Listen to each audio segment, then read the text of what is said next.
but we also have some lessons, good and bad, from the more than 75 years of history. And this is why we do believe that, especially in challenging times, we will be able to deliver more security, but also more cooperation in a very, very hostile and unpredictable world. Thank you.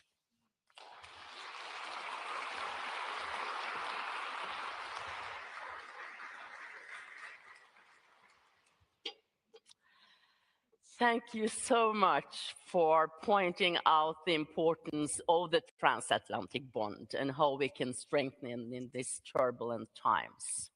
It is a result of hard work, shared interest, and political will, as you said in your remarks.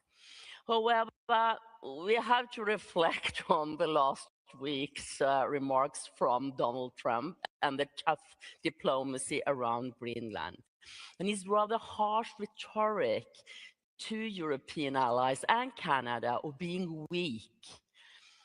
How much has this harmed the trust among the allies? Could you tell a little bit from the headquarters? And how can we heal it?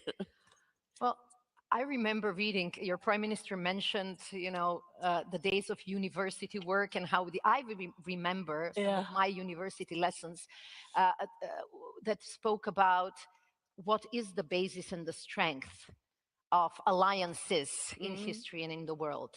Is it a threat or is it trust? And in my view, it has to be both. We do share the common goal of providing security, and we have to also work on this with the appropriate level of trust. And I have to say that trust goes both ways. But it is true that for many years, actually decades, as Europeans, we got used to US carrying most of the burden in an unacceptable way, maybe acceptable after the Second World War, but practically this has been the source of frustration for so many years and for so many administrations. We also have to be open about this fact. I remember the first time I joined a ministerial meeting, it was Ministers of Defense when my country, North Macedonia, was still not part of the alliance, but we did support NATO in Afghanistan and in Iraq previously.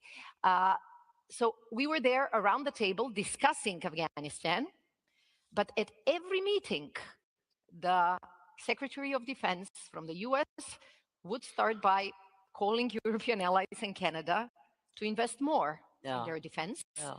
And some European colleagues saying, yes, we agree, but we cannot do it now. And this has been going on for too long.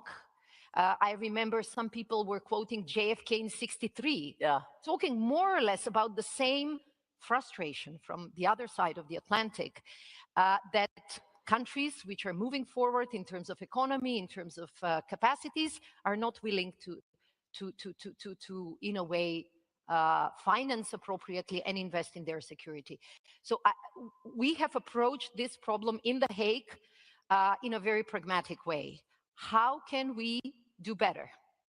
How can we invest in the trust by saying that European allies and Canada are doing more? And there is a clear sense, and I would say even understanding and consensus among all allies, that we will continue to develop, you called it previously, European pillar of NATO, European defense within NATO, and this balance sharing, actually balance shifting, will strengthen the alliance. It will not weaken it.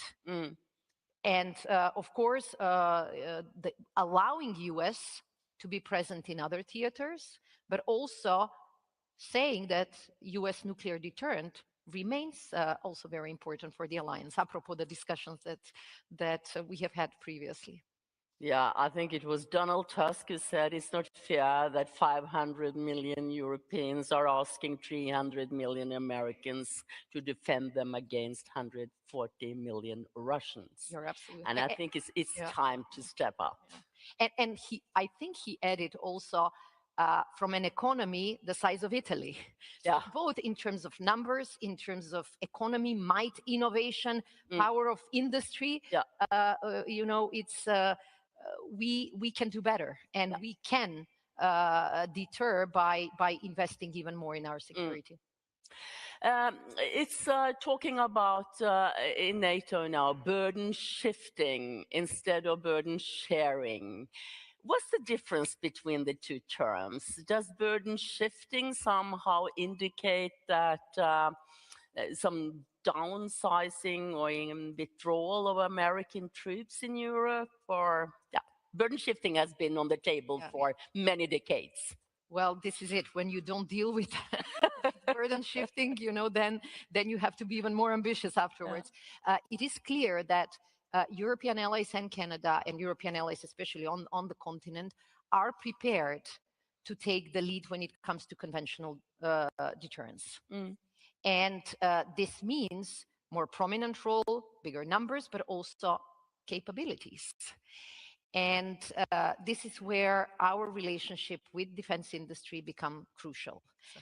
I started this morning in Oslo with a conversation with representatives from the Norwegian defense industry. Really remarkable, not just the primes, but really small and medium companies who bring something to the table. And they said that they have seen the demand signal growing stronger after The Hague, but they also need some additional predictability. Why is this that defense industry still with certain question marks? That's because they're afraid. Is our commitment real, and will it stay? Because we have had commitments in the past, and unfortunately, too many allies we were dragging our feet. So I think what was very important in The Hague was to send this message, and then what is important is that now we focus on implementation, because it's not as if the 5% is something that we have on the table. The 5% is goal. Some countries are more ambitious. Some countries have already shown, you know, that they can contribute 5% either this year, next year, or until 2030. And I have to also say Norway was a very strong ally in terms of having the 2% even before many of the others. But we have to convince also defense industry and our adversaries that our commitment is not going to disappear the moment, especially the moment after the war in Ukraine ends. Because it is a clear understanding by all our intelligence services, by all our experts, that when the war stops in Ukraine, the threat of Russia will not disappear. On the contrary, they have shown that aggression will be and will continue to be their foreign policy towards practically all their neighbors. And we have seen this when we analyze Russian economy, when we see how they're churning up military equipment. So this is why our commitment cannot be a one-time decision. It has to be a sustained effort that will strengthen us. Totally agree. You mentioned the need for NATO to step up in the Arctic. To a Norwegian and a Finn, the Arctic is part of our DNA, Prime Minister Støre and President Alexander Stubb wrote in Financial Times, I think it was last week.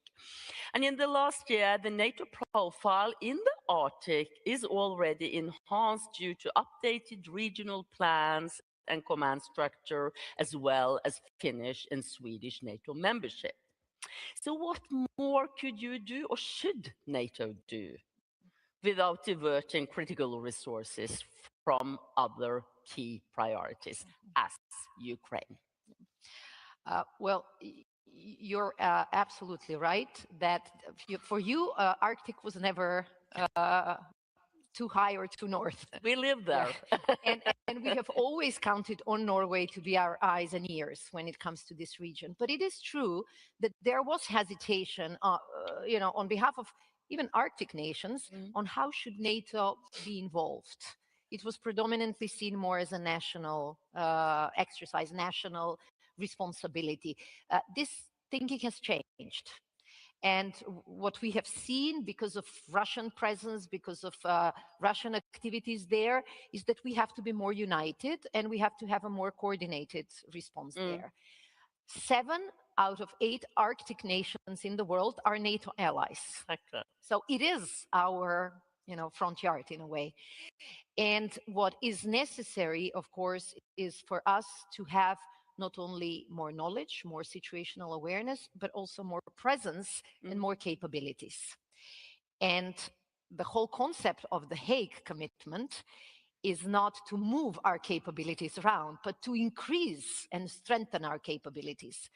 What was different was that even in our defense planning cycle, we had to adjust to looking at Arctic and Arctic capabilities as part of our planning. And the fact that now these countries are a part of Norfolk Joint Command responsibility will be extremely helpful. But the idea is not to weaken our defenses elsewhere, but actually to bring more capabilities to the table. And it's definitely capabilities that you don't need elsewhere. I mean, these are all more specialized capabilities, more specialized military exercises. And this is why actually our Arctic allies are a huge resource. Living and fighting in this environment is a completely different ballgame, I was told. And after walking in Oslo, which is probably a very, very mild version of this, I can understand.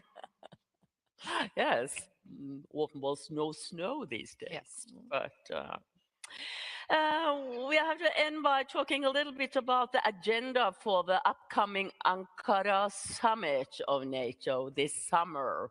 The allies will meet again, and will it be assessment of how far we have reached the commitments from Hague? What other topics will be on the agenda, do you know? The Secretary General, when we were preparing for The Hague, he was very clear, not only in the discussions about the summit, but even discussions referring to NATO internal reorganizations. His goal, and maybe this is his prime minister's experience speaking, is we have to focus on our core business. Yeah. And it was an additional argument for him also to advocate stronger cooperation with the EU. Why? Because there are areas in which EU is actually better positioned with more know-how, and we shouldn't just repeat what they know better. So it should really be a cooperation. But NATO has to focus on what we know best, and probably we are the only ones with the DNA and the history and the experiences, good and bad, of actually command and control, defining military capability, and conducting operations.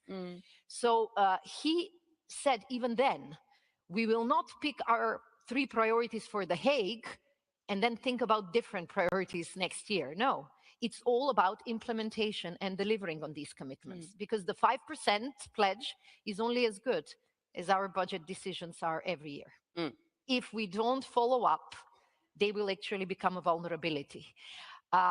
On defense production, we will continue also the focus in Ankara, and we will have another industry day focusing very much on how can we support industry and how can we be better with using additional funds, but hopefully without avoiding additional costs. Because there were several ministers, I remember in the preparation to the summit, who said, if we increase spending, we will just end up with more inflation.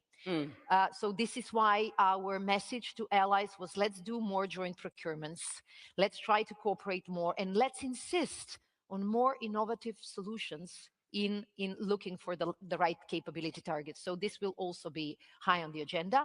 And the third element, this is what we do every day. I mean, we push allies to do even more on supporting Ukraine. And we just had 2 very important NAC sessions focusing on how can we support Ukraine so that they can really negotiate with more assurances and more strength on their side.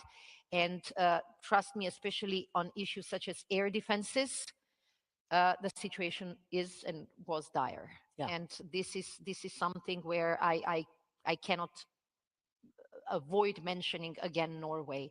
The fact that you were able to use also your defense industry to support, but you were also, I think, a leader in terms of supporting financial package for the so-called prioritized Ukraine requirement list, which basically delivered ammunition and air defenses to Ukraine as we speak. So very quickly, this saved lives. It saved lives on the battlefield. It saved lives in Ukrainian cities, and we know that the focus now is on the peace process. But we also know that we have to continue with this support, because as you could see even today, the fighting has not stopped, and the attacks, especially on civilian and energy infrastructure, have only picked up. So these three things will be our focus as we head towards Ankara as well. Thank you so much for a very inspiring and interesting conversation. Thank you. Thank you for the invitation. And good luck with your important task to keep us safe. Thank you. It's great. Very nice. Thank you. So we will now have a short break, 15 minutes, so a leg stretch, before we go back and listen to an expert panel on the MAGA world order. Please be back in 15 minutes.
It's time to make things even madder. Presenting Super Use 20-gram Mega Protein Wafer. It's got wafers, it's got chocolate, it's got peanuts on top.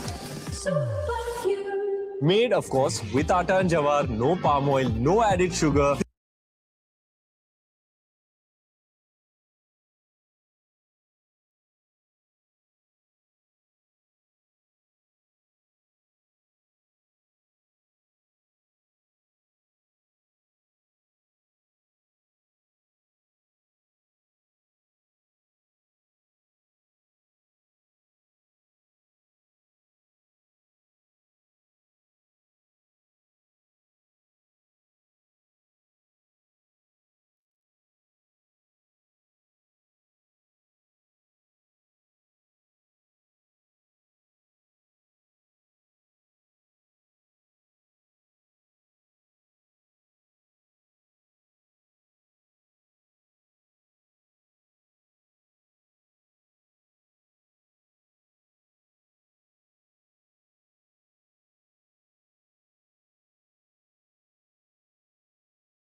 Ladies and gentlemen, please take your seats as the conference will start momentarily. Thank you.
For the next panel, the MAGA World Order and Consequences for the Transatlantic Partnership, please welcome on stage Janne Haaland Matlari, professor at the University of Oslo and the Norwegian National Defense University College.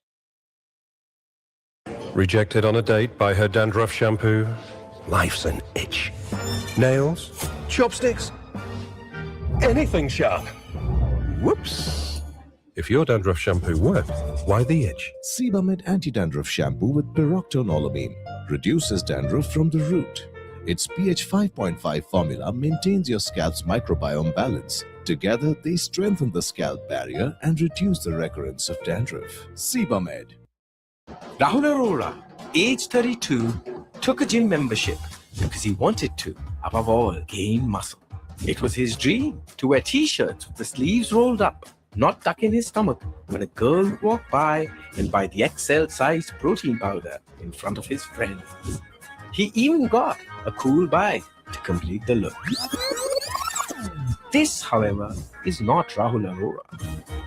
Rahul Arora, age 32, took a gym membership, but he never showed up. He could have, though, anytime, anywhere. So he really had no excuse. Defense and perhaps also nuclear deterrence, where Europe fulfills the pledges and where the guideline is the National Defense Strategy that was published by the Pentagon just some days ago, in which it is said that the US stays with NATO. There will be the critical support, but less support. Europe has to be able to deter Russia, which is no problem at all, according to the text in there. It's very optimistic. You have so many more citizens. You are so rich. Russia has a GDP of Spain. Excuses to Spain. So this is the transition scenario whereby the US stays the course, SACEUR remains American, the whole sort of burden shifting is accomplished. But then there is, of course, a rupture scenario which is lurking behind this, in which the commander-in-chief, the president, decides to maybe do a second round of Greenland expansionism or some other venture which makes it imperative that Europeans say, no, we cannot abide by this, we cannot swallow this, we cannot pretend that nothing has happened. So we have to, in a way, consider not only burden shifting and planning with the US, we have to consider the commander-in-chief's whims, political whims. Sometimes I think it's akin to a political Tourette syndrome. Something just comes that is completely unexpected. So clearly we can't be naive in Europe and say everything will be plain sailing. So what I want my panel to comment on is exactly what should Europe do now? What strategy should Europe adopt? Because clearly one doesn't deter Russia by conferences, by good sort of rhetoric, by talk. Europe has not assumed responsibility for Ukraine, although it's 5 years into the war. And one could think perhaps that would be a natural thing for Europe to do. It's a war in the middle of Europe. Why hasn't Europe assumed responsibility for that? And there isn't any sort of visible leadership stepping forward, despite the fact that we have French-British leadership of the coalition of the willing, Ukraine, and we have a Northern European model, perhaps, of European NATO, as was alluded to by our Prime Minister. So I think we are, in a way, we're very good at discussing these issues. We are quite poor at taking action, and deterrence lies in deter of being frightened. So nobody's frightened of conference proceedings. So I want to invite my eminent panel to come to the rostrum and comment on this. What exactly should Europe be doing, and who should do it? Who can lead in Europe? It's not a multinational organization. It is in major capitals that have strategic ability. So my panel consists of Barbara Kunz, senior researcher at SIPRI in Stockholm. Welcome, Barbara. And she's a new member of NATO. And then Kaush Arha from the Center for Technology and Diplomacy at Purdue University. Please welcome. And Lieutenant General Ben Hodges, former commanding general of the US Army in Europe. And then Andrew Michta, who is then unable to make the transition, so to speak, transatlantically because his plane was cancelled. So he is very sad about that, because Andrew is a regular at these conferences, and he's always a very valuable comments. So I have taken the liberty of finding some comments that he has just published. And I think I will just start by relating what Andrew would have presumably said had he been sitting here. At least it's his words. He says, the row over Greenland was a US mistake that will carry with it a penalty as we move forward. That penalty will be a partial loss of trust. And of course, trust is the commodity of any alliance, the most precious commodity in any close alliance, he says. But this is also an opportunity for allies to talk frankly to each other, not in normative, but in geostrategic terms, because alliances are first and foremost about shared threats and shared national interests, with shared values serving as a functional reinforcer, but not a defining one.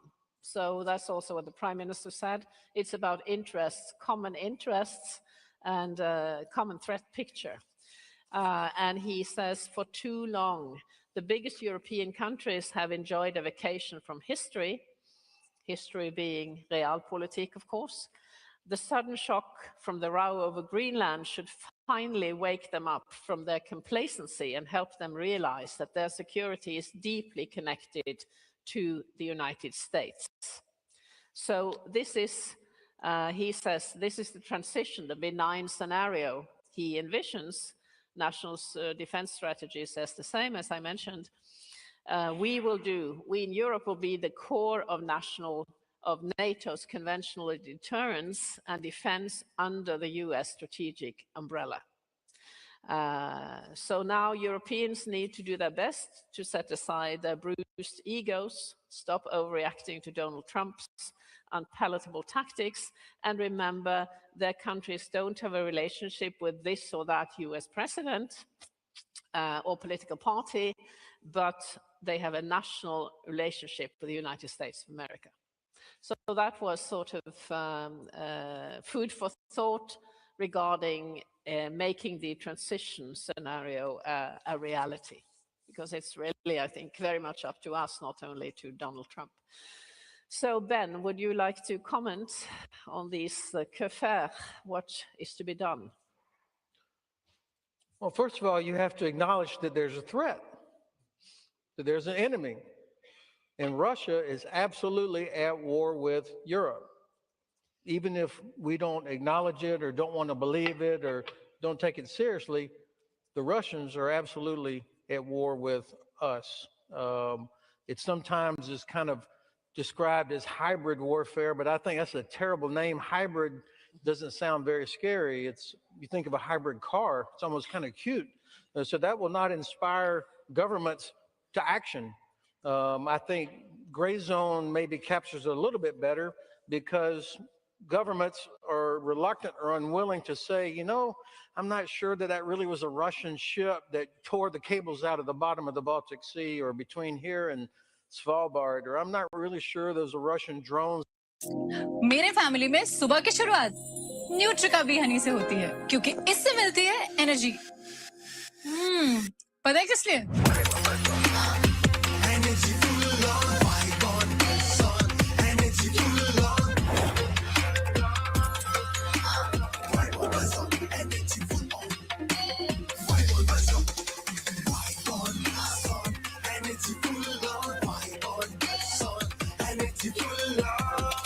Family को active रखो न्यूट्रिका B Honey के साथ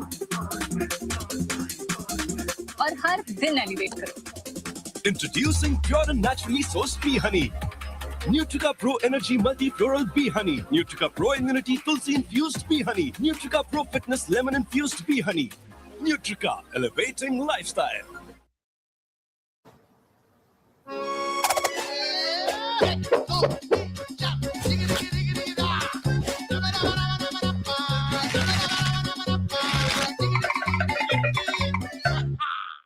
अगर shoes में full flexibility चाहिए तो investments में क्यों नहीं?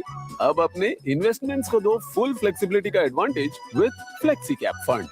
टाटा म्यूचुअल फंड की एक निवेशक शिक्षण एवं जागरूकता पहल। म्यूचुअल फंड निवेश बाजार जोखिमों के अधीन है। योजना संबंधी सभी दस्तावेज सावधानी पूर्वक पढ़ें। Terrible accident and dumping hundreds of millions of liters of oil on your shore, that should worry you. Not to mention the fact that the money they get for that oil goes to pay for their war against Ukraine, which is why there are 4.5 million Ukrainian refugees in Europe now, and it will only get worse if Ukraine fails. So what should Europe be doing? Number one, help Ukraine. That's the best way to protect Europe, is make sure that Ukraine continues what it's doing so they can defeat Russia. The second thing, this is probably the only time I've ever agreed with my president. Europe absolutely can defend yourself. Please stop whining. I mean, you were Vikings, for God's sake. Why is there so much whinging about, you know, if the U.S. leaves, what are we going to do? Come on. I mean, seriously, Ukraine, with very little help, has stopped Russia for 12 years, not 4 years, Kate. 12 years this war has been going on. Ukraine has stopped them. What is Europe? Why are we so scared that, you know, please don't let the U.S. leave? Please stand up to my president. Hold us accountable. Make us live up to our talking points. That's what you should be doing. Thank you very much. We could notice that 450 ships from the Shadow Fleet has passed the Norwegian coast or sailed from the north, passing our long coast last year, and we have not boarded any of them. Now I see there's a policy of boarding that is developing in, I think, UK and US and so on. So there's a reinterpretation of the law, so to speak. It doesn't really need reinterpretation because if you're not innocent passage commercially, then there are many things you can do. So this is, I think, very opposite, because we are attacked, whatever we call it, not hybrid, but we're attacked in this political warfare. That's what it is. And we are just quite reactive in this. So we're talking about conventional deterrence, but we're not trying to do anything by way of denial deterrence of these attacks, which could also lead to less of them. So what we're not doing, now we have something on what we're not doing. Mr. Arash, do you have something, some good advice for Europeans, what to do? Well, I don't get into advising Europeans what to do. I'll tell you what we Americans think, and you guys can figure it out among yourselves. Yeah. But I would start by saying, first and foremost, that I had the privilege to be in Afghanistan for 2.5 or 3 years. And it was a privilege to be with NATO allies, and the NATO allies worked and fought with us as well as anybody else. I think that needed to be said. Anybody who said anything different is wrong. And so I think that's, but having said that, I couldn't agree more with Ben, and I'm not going to be getting here and telling what Europeans ought to do, but I think it's useful to better understand America. This, the title of this panel is the MAGA World Order. It's an interesting term. I often am asked in my country to sit on the woke European world order as a panelist and explain to them what it is. Both the terms are ludicrous, but it is important that we speak different languages and we caricature each other in different sort of situations. A lot more here, perhaps with probably a little more articulate and long-windedness on our side, a little bit more short, brief, and perhaps crude. But it is important to understand at the moment, and I will follow up on what the Prime Minister said. I thought it was useful, and few of the early speakers. Interests rule, always interests rule. Geography matters. It's an important part. NATO issues and transatlantic issues have been tough, and they need a lot of work. That hasn't changed, and nothing that is written in the national security strategy or the national defense strategy is anywhere odds with any of that which was said earlier here. What we do have now, that there is a question, a two-part question I think is important. I don't see, and I do not, rupture is a word you guys use. We don't use it. If you love it and you want to use it, you know, maybe the wishes come true. It's certainly not the term that Americans use, and will not use it because we don't see it that way. But we are at the cusp of sort of certainly a transition of sorts in which the transatlantic language is dead and the new transatlantic language is needed. Transatlantic interests are so deep-rooted and so inextricable that you just cannot rip them apart. A simple part is, in this country, exactly what my good friend General here said, you have trouble calling Russia an enemy. You have trouble unifying across against Russia. You have even greater trouble doing it against China. So do we, because of the inextricable nature, whether it be energy or business. That inextricable business nature that both of us have with China is about $1 or $2 trillion maximum. Among us, it's $7 trillion. So this notion that we are at a rupture or somehow we're going to wander away, it's just not, it's not feasible. And then you can talk about it at Davos and get good speeches. It was the most irresponsible speech I've heard from Mr. Carney. It was great that a lot of accolades came about it. So I think that is important. So we need to work on that particular deal, and that is very, very. We're certainly not an isolationist country. When President Trump came up, there's a whole discussion it'll be isolationist. This has been the most active foreign affairs president in his first 1 year than last 7 presidents put together, and he's still not done. So I think he'll continue to go. I would also suggest that I would say 2 things that does bother me personally. One, I believe very strongly in American exceptionalism. And American exceptionalism believed that we ought to be held to a higher standard. I never measured myself, this is how Norway acts, or this is how France acts, and this is how I should be acting. I always acted much better in an exalted manner and trusted in that way. That appears to be waning under the president, and that bothers me. And I think it is sad to some degree. But that does not mean that I act any different than any European. Any day, all day, I'll take it on. We all live in glass houses. The other element which is important is that the tariff issue, even though it may be a useful tool on occasion, both the great sort of frequency of it and the great sort of unpredictability of it, that does harm one of the greatest strengths of America, which is the predictable system of American economics. So those are two important sort of considerations. Having said that, we're in a discussion here, one of style and substance, and one should not be, as a good Danish foreign minister said, this is now how friends talk to friends, and it's true. A lot of the conversation may very well be unwarranted, unfair, unhelpful. But it's a little bit like me walking around and saying, hey, if I had the money, I'd change this rich house. The rich people don't have good taste. They should have made the house this way and that way. I ain't got the money. They got the money. They built the house. President Trump got elected. He got elected in a federal state because this is the way he talked and people related to him. It is what it is. He's elected president. He talks about that way. But it is the interest, and you guys have to figure out where your core interests are and how hurt are you with a given language. You can do both. I'm not saying pick one or the other. It is very likely, more likely than not, that by the end of President Trump's term, that he may have pushed both America and most of its allies either almost at or closer to a 5% GDP defense budget. That would leave all alliances, both Indo-Pacific, North Atlantic, and Middle East, stronger than they are. That will lead all our alliances and our capacity stronger than it is.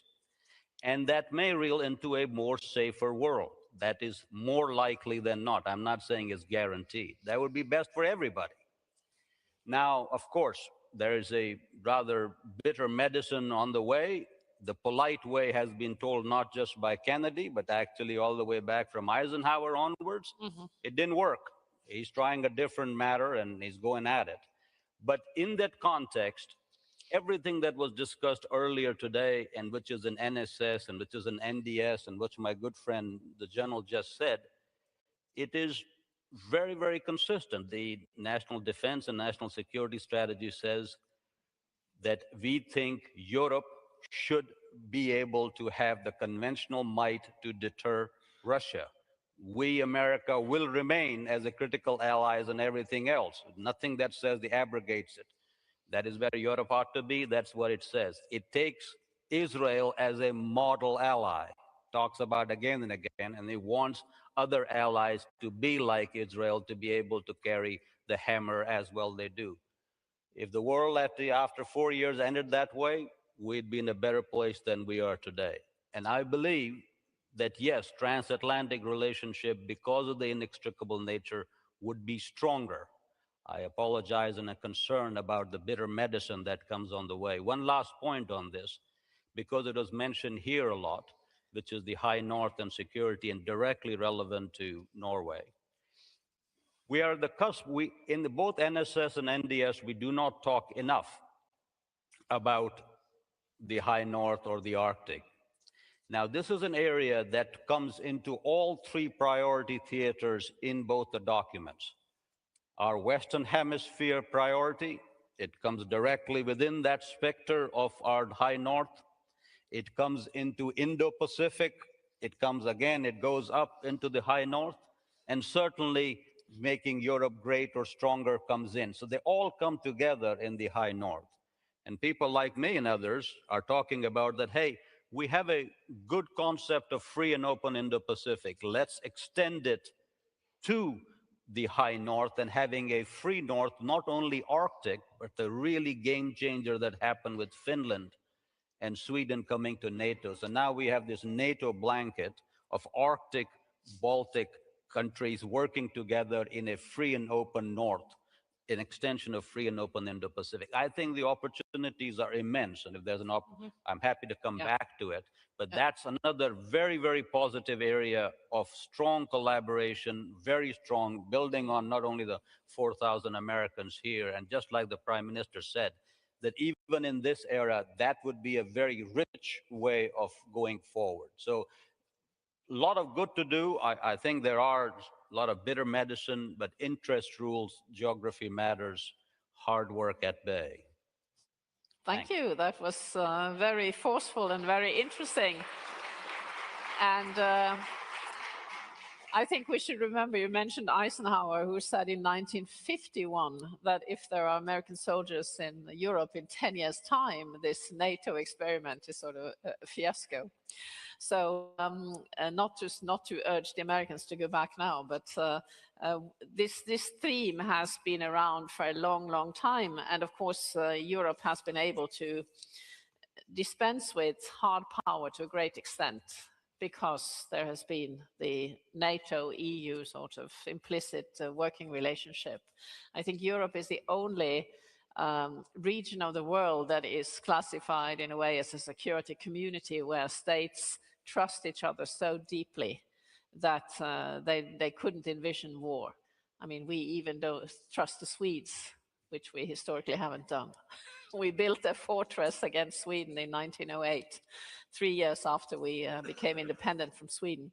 So this is something to, in a way, Europe has been so fortunate for such a very long time, not having to think about interests and defense of national territory.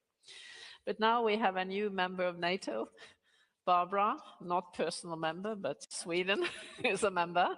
What are your comments on this? I have a lot of comments, and I'm fortunate enough I'm actually born NATO member, though not personal. I think what might be a good starting point for this conversation is the observation that Europe has traditionally been extremely bad at interpreting the United States and reading developments inside the United States. And the level of surprise we see in some quarters now is really an illustration for that. That said, it is also extremely difficult to predict where the United States is headed right now. But the starting point for any European analysis, I believe, has to be that uncertainty is the new normal. That also means that hoping for the best is simply not a strategy, although I think that has implicitly been, in many European capitals at least, the strategy.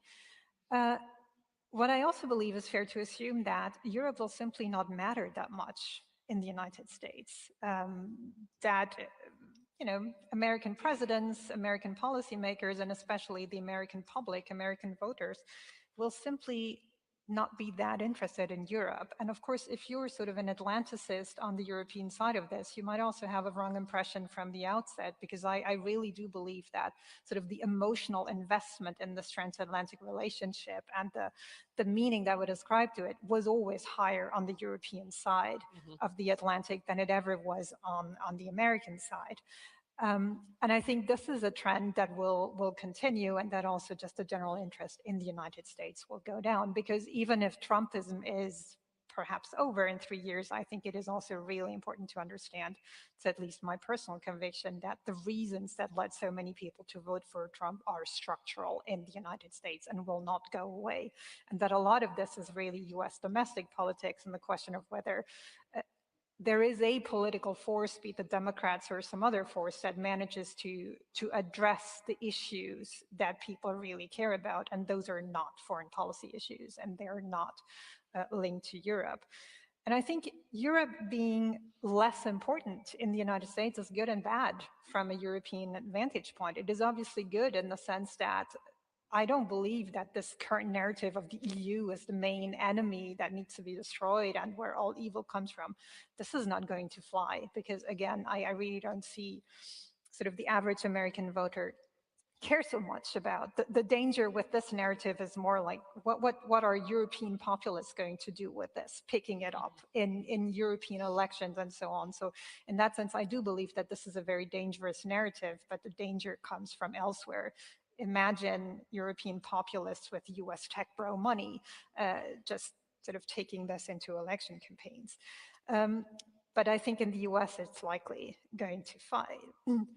But it is, of course, also bad news if Europe is just less important to the United States, because that means that happy transatlantic times are over. Now, whether they ever were as happy as some people would have is another question. It's been mentioned here already very many times this morning that burden sharing debates are as old as NATO, but that also, for example, the US relationship with international law has been, well, depending on who you ask, not always as exemplary as you would perhaps want to have it. And of course, there will also be Atlanticists in the US in the future, as there are now. But there again, I think it is also easy to get a slightly skewed vision when you're in Europe, because of course, the Americans who like to talk to the Europeans and to attend conferences like this one, well, they're not the hardcore anti-Europeanists. And so there's also this whole other group of American foreign policy thinkers. So what does that mean for Europe beyond all the concrete measures we're talking about here and investing in defense and so on?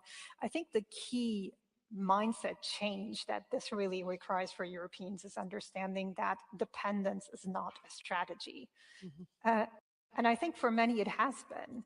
If you look back at all these discussions we've had here in Europe, European strategic autonomy, and in many ways, although it was never really framed that way, a lot of these debates were actually about causality behind US engagement in Europe. And you had those who argued that if we become too strong, then the Americans will withdraw because they don't like that, or they will not think that we need them anymore. And then, of course, you also had the others who said, yeah, but the stronger we are, the more interesting we are as an ally. But there was never an answer provided to that disagreement on what is it that keeps the American in. And of course, the Americans have also not really been helpful in answering that question, because the messages have been very contradictory. Like, do more, be stronger, but don't strengthen your defense industry. Don't become too independent. Don't do this, don't do that. So it also sort of, the Europeans could never find an answer to these questions from Washington. And not what, if there is something positive coming out of the current situation, it's not much positive, but if at least the mindset shift in Europe could be that, well, don't wait for the Americans to answer these questions. Just define your interest and just sort of go way beyond just saying 5% is the solution. It's really a matter of mindset. It's a matter of strategic culture. Is don't bet on dependence to maintain the transatlantic relationship. And just to end on something a little more positive, I've always struggled to understand why dependence would be the one factor that keeps the relationship across the Atlantic strong. I mean, I maybe sound like a feminist marriage advisor, but aren't the best relationships the ones that both sides want to be in, and not one side is in because it doesn't have another choice? And so I think if that's where we can get sort of as a European mindset, then there's actually something positive that comes out of the MAGA world order. Thank you. That was very refreshing. Very interesting. And I think if we take that as the point of departure, then in a way, is the French thinking about autonomy, which is, of course, went on from de Gaulle onwards, is that a model for achieving European sort of strategic culture? Because strategic culture is a term that is used in the literature quite a lot. One disagrees on how to define it, but it has to do with the willingness to take risk and ability to take risk. And the only two key states in Europe with some degree of strategic culture that is strong enough, I think, to have a global reach, also the French and the British with their nuclear weapons, and then, of course, German money coming in. And I think we heard about the coalition of the willing, able, like-minded, that is Northern Europe. British leadership, the Nordics, the Baltics, the Poles, Poland as a major military power. I think this is the only feasible way of showing leadership, of going forward, is that key states decide to do so. And then, of course, with the NATO method, so to speak, in terms of how to do it militarily.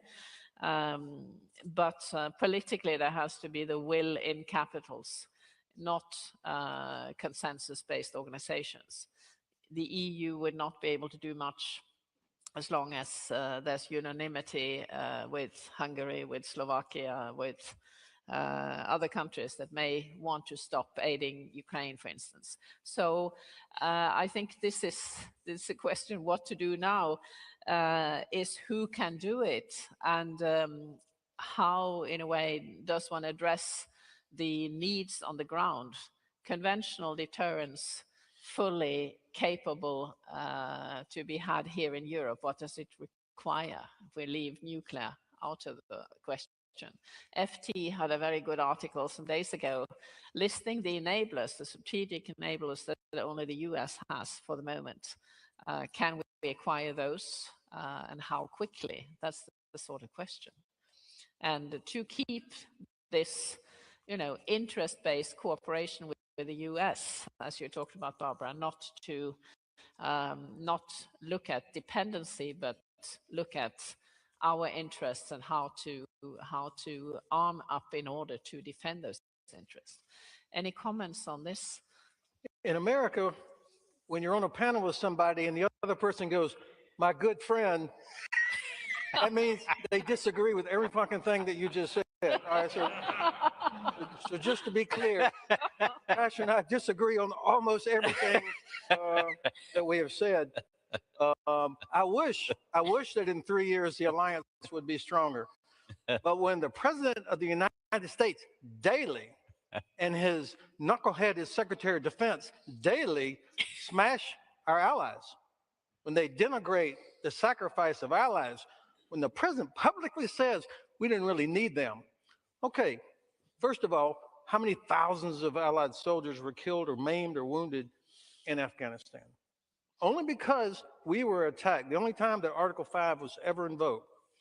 So I was sick to my stomach to hear that, having served in the middle of British, Canadian, Lithuanian, Australian, Dutch soldiers, Romanians all around me. It was sickening. What makes NATO successful? The reason the Soviet Union never attacked us in a conventional way, the Russians have never attacked us in a conventional way, is not because we have gazillions of dollars invested in equipment. It's because they always knew that we would all show up. The cohesion of the alliance was always the secret sauce. Not if you were 1.8 or 2.2 or 5 or whatever. We all knew that we could show up. One of the best Norwegian soldiers I've ever known, Odin Johannesson, when he was the chief of the army, I was here on a visit several years ago. I'm so old now, I can't even remember exactly when it was. But I said, Odin, what is the part of Norway? I was revealing my ignorance.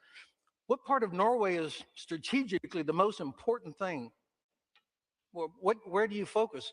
And of course, I immediately was thinking, well, obviously it's around Oslo, you got to protect the capital where most of the people are. He drew a little cartoon map of Norway and then a circle around the top 10% of your country. He said, that's it.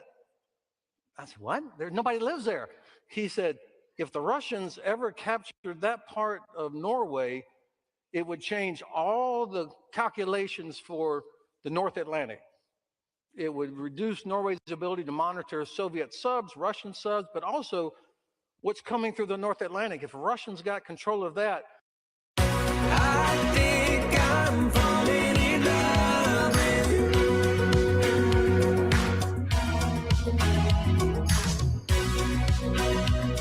I'm falling in love. Dubai, ready for a surprise?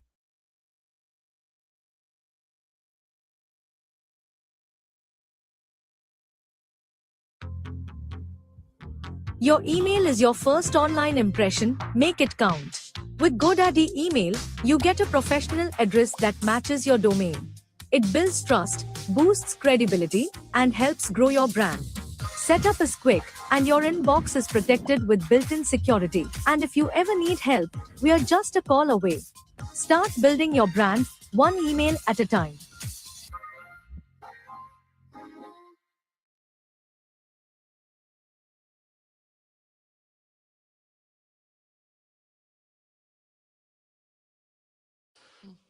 This famous tanker seizure that happened a few weeks ago. I mean, I was impressed. Little tiny helicopters landing on top of a Russian flag tanker in the North Atlantic. I don't even like flying over the Atlantic in a Lufthansa flight. Here, these guys are in helicopters in the winter, landing on top of a tanker. Yeah. Okay, well, they didn't fly there from North Carolina. Oh.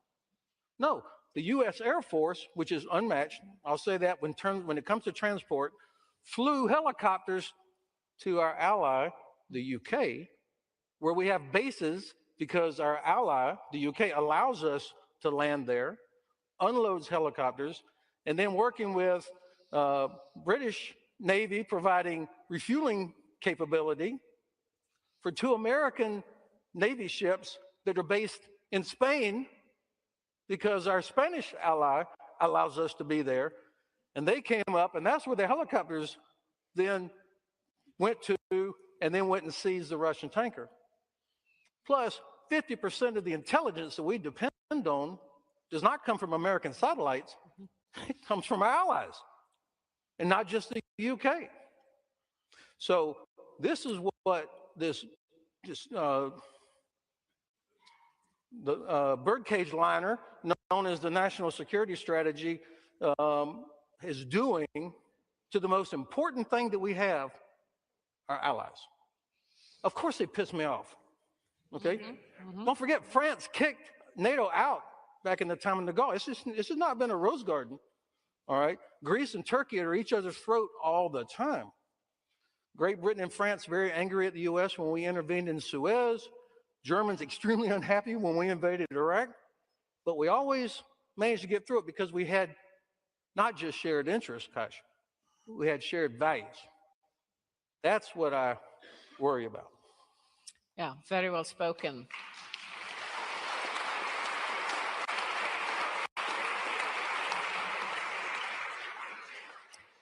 And I think the dilemma for Europe is exactly how to not only contain and deter Putin, but it's containing also Trump's sort of the commander-in-chief and then the fantastic military apparatus below him, which is commanded by him, but which behaves as normal in a wonderful way, in a way. The military cooperation with the US is excellent, continues to be so, while at the same time the man on the top has these incredible, I would say incredible statements, especially the one about the allies. I had a son in Afghanistan, he might have fallen, and what would I have thought when I heard the US president say what he said? So this is the dilemma, how to keep the military cooperation intact while maybe containing or ignoring, I don't know what we should say, the many of the statements and policy actions of the US president in the 3 years ahead. Because you said interests, Barbara, of course, if there's a new round about Greenland and sovereignty, then there will be a conflict. If there's a new stab at Canada's independence as a sovereign state, there will certainly be conflict because principles about these key issues really matter so much. Do you want to comment on in the debate here? Once again, I would agree with the importance of the alliance and its contribution with my good friend, the General. If I was sitting in my MAGA world, there would be another general who would go equally rightly say about how much America carries the burden and what happens the other side of it, which he would be right just like this general was. And I think both of them are right. Now, the question still is, yes, there is hurt. It's palpable here to my left and palpable in the room. But President Trump, again, you can go one way or the other. What can Europe do? He does appreciate, and he did appreciate by Hague and the 5% commitment. I mean, he said they didn't do it. He came out of it and said, I think they really care about it, and they are going to do it. God bless them. Yes, Romania but that is consistent with the idea that Romania can address with conventional weapons, and we will try to be more on the nuclear and the art and the defense and the spy and the logistics side of it. So these things are not inconsistent. And yes, I think it's important to deal with it in a very importantly credible manner. Credibility of Europe is at stake, not only in Europe itself, but certainly in America and the rest of the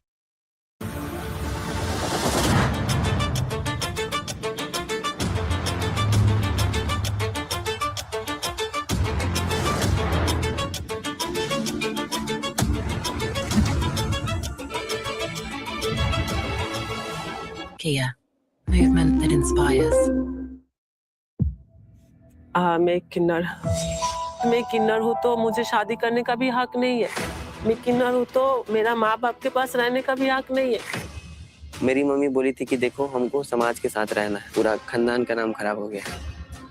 सबसे बड़ा फर्क gender का फर्क है, जिसको आप प्यार बोल रही हैं उसको समाज बोल रहा है गुमराह करके। समाज एक्सेप्ट करे या ना करे, हम एक्सेप्ट किए। प्यार के लिए बचपन से हम तरस रही थी, वो प्यार आज मुझे मिल रहा है तो इसलिए हम इनका साथ कभी नहीं छोड़ेंगे। समाज आपको एक आदर्श बहू के रूप में कैसे स्वीकार करे?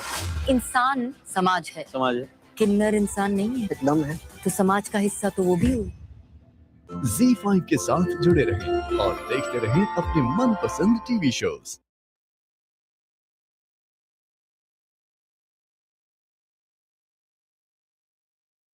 Macron, they've been playing around France first long before we got to the damn game.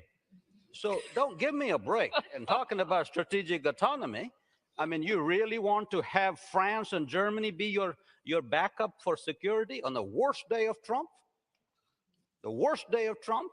And you want to trade that to France and Germany? If you want, go for it. So the question is, let's just have a little, Mr. Carney comes around and says, we're going to have a rupture. Mr. Carney, Mr. Europe said 5%. Mr. Trudeau said, I'm going to meet 2% in 2032. You can't even have a laughable conversation on that. We don't know. So if you really are a middle power that'll say, this is what I'm going to do, then if Canada was even remotely have one more frigate in the north, we may have a different discussion on Greenland.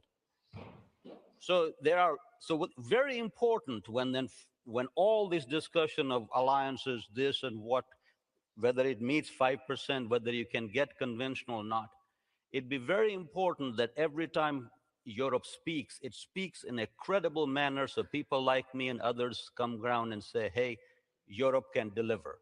There is a broad, and she's right, it is a broad, not just a Trump world, a MAGA world, or which are other world in the democratic world, similarly, that Europe is talk and cannot deliver.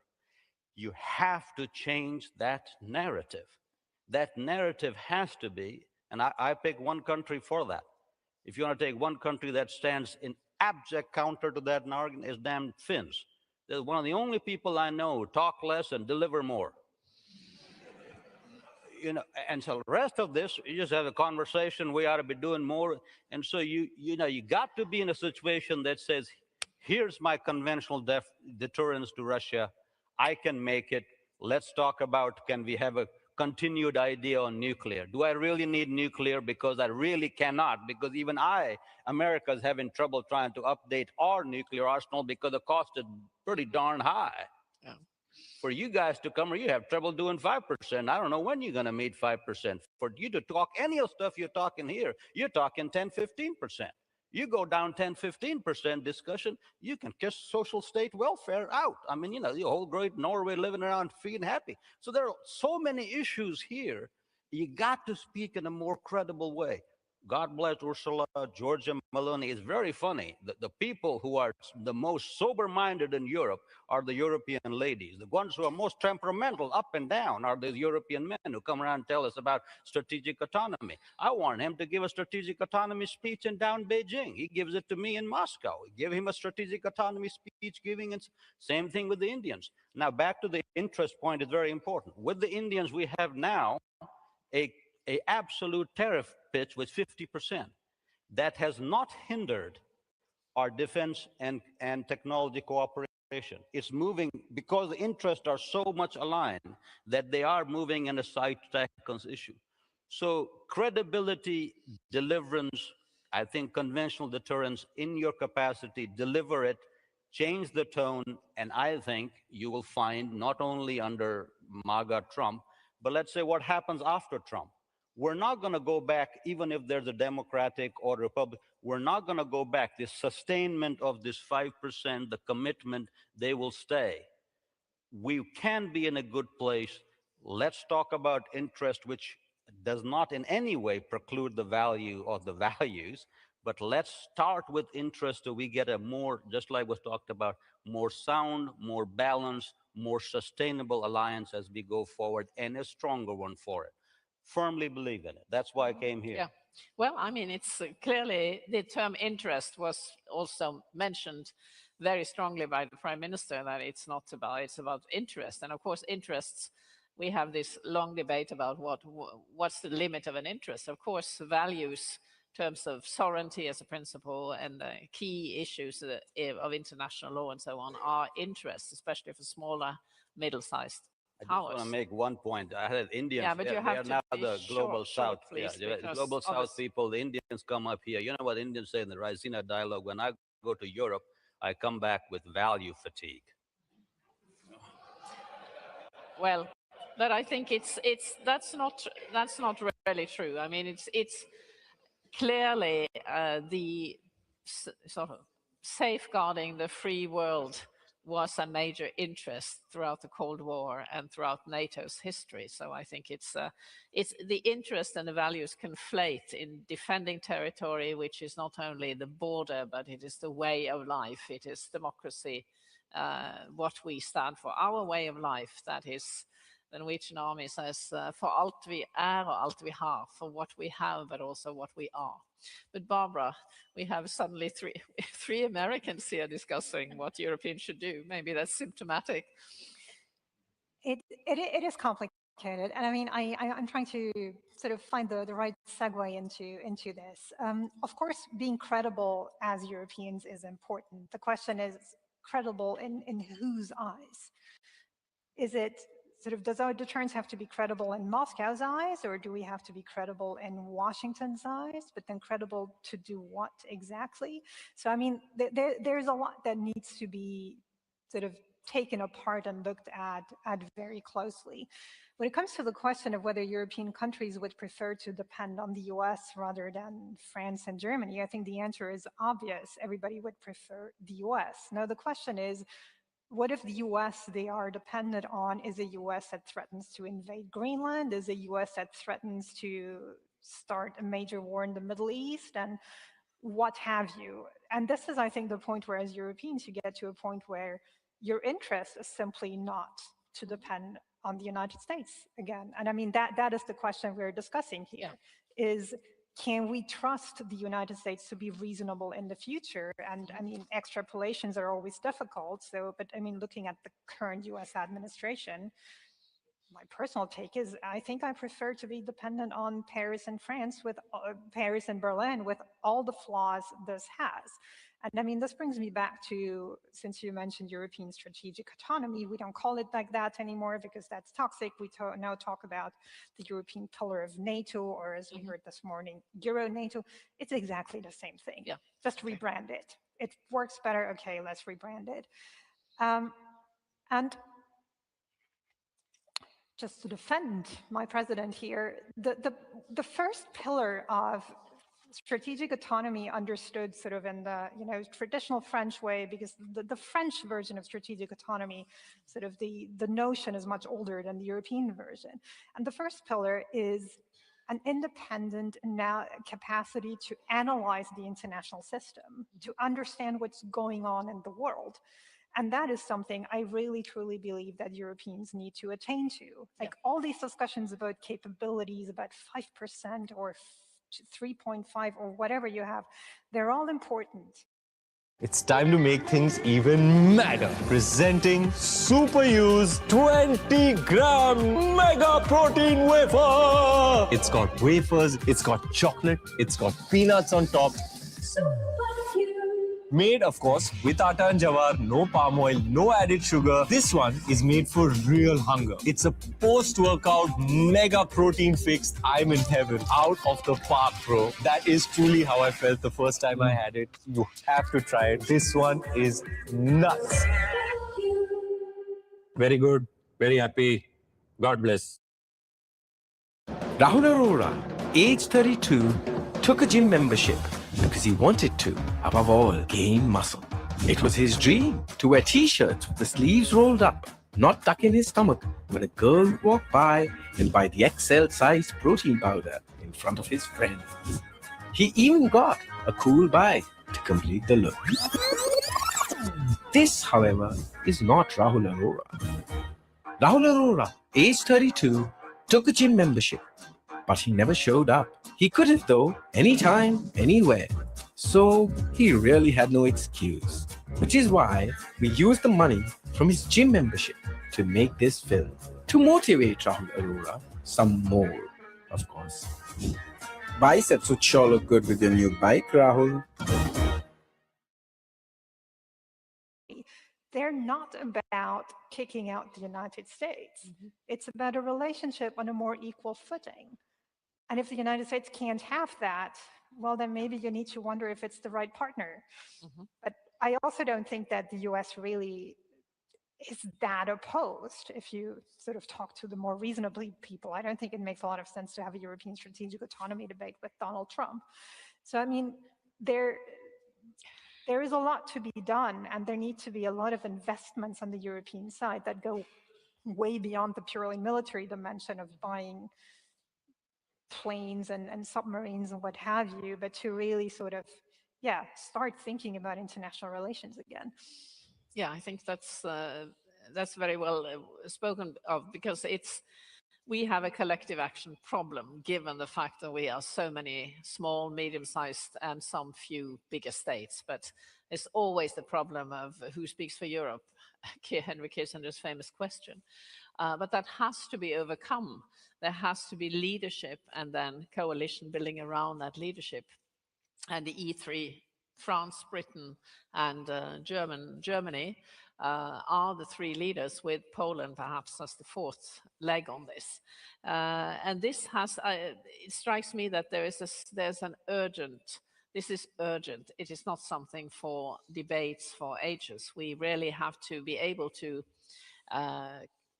reach an ability for conventional deterrence, at least, maybe also nuclear, as a continent, as a region. And it is very natural that we should be the primary actor regarding wars in our continent, for instance, Ukraine. We have now very little time left, because time flies when you're having fun. That was not President Trump, but President Reagan who said that. But we have about 35 seconds for each of you as a final comment. Yeah. Ben, I'm sure you Our good friend Cash was dismissive of values. The Constitution of the United States, those are our values.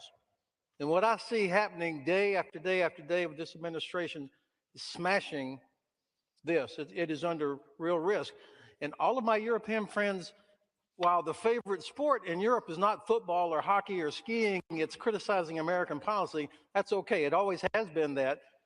But most Europeans at least always looked up to this, because it was a system based on values that you could trust. And I worry that we are losing that trust.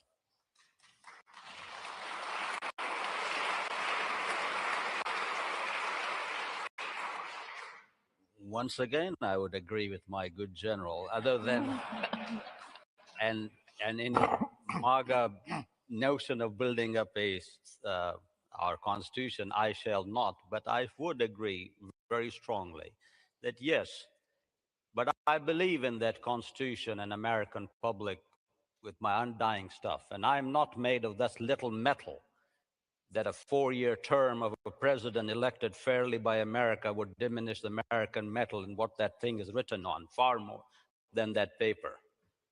So I think the demise of our system or our values or our institutions are grossly overrated and certainly not to be discussed. Those are my own issue, and I'm 10 times more worried what's going on in Minneapolis than any damn thing in Arctic North. So I don't have to come here and brandish about my love or for the values. The important thing for Europe is that, very simply, America is strong with a strong Europe. And Europe cannot be strong without a strong America. That is the inherent interest on which these values are based. These values can't exist without it. And the fundamental element is I can't be strong. I can't do high north without Norway, exactly for the reasons that mentioned here. That is really, really important. At the end of the day, that's what's important. That's what makes the world go round. And that'll continue to be.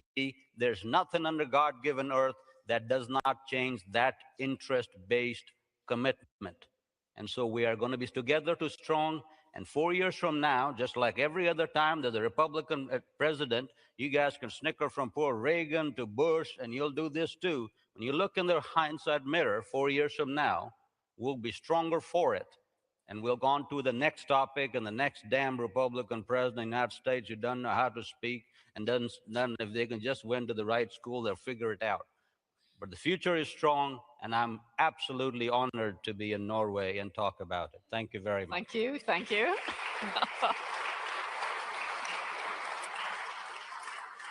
Ladies last. Thank you. Now, I have to say I am deeply worried by what's going on in the United States, and I'm worried both by what the government is doing, but I'm also, and perhaps even more so, worried by what the opposition is not doing.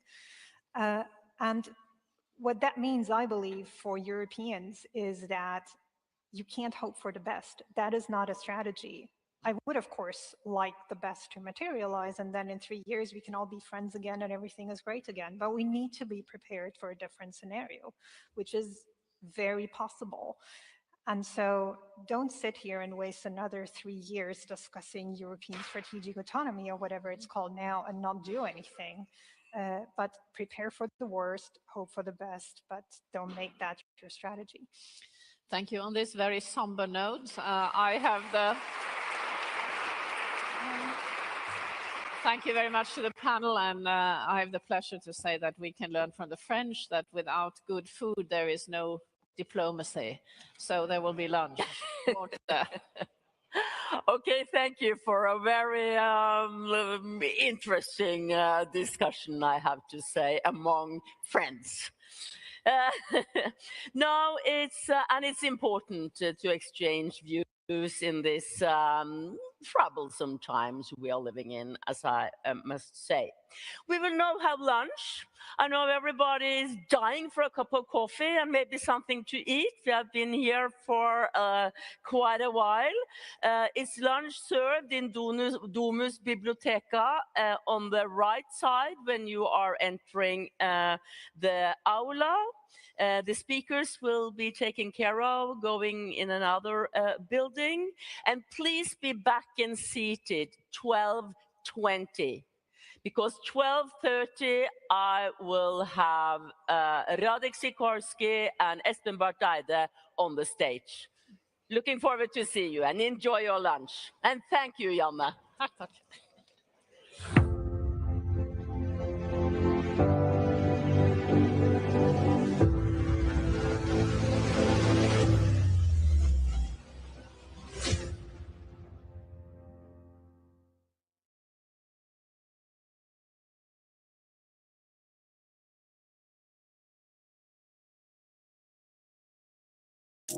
मेरे family में सुबह की शुरुआत न्यूट्रिका B Honey से होती है क्योंकि इससे मिलती है एनर्जी। पता है किस लिए?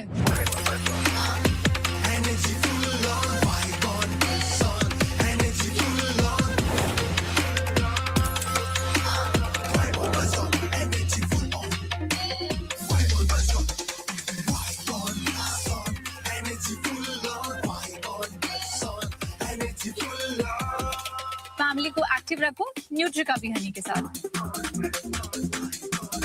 और हर दिन एलिवेट करो। Introducing pure and naturally sourced bee honey. Nutrica Pro Energy Multi-Floral Bee Honey. Nutrica Pro Immunity Tulsi Infused Bee Honey. Nutrica Pro Fitness Lemon Infused Bee Honey. Nutrica, elevating lifestyle.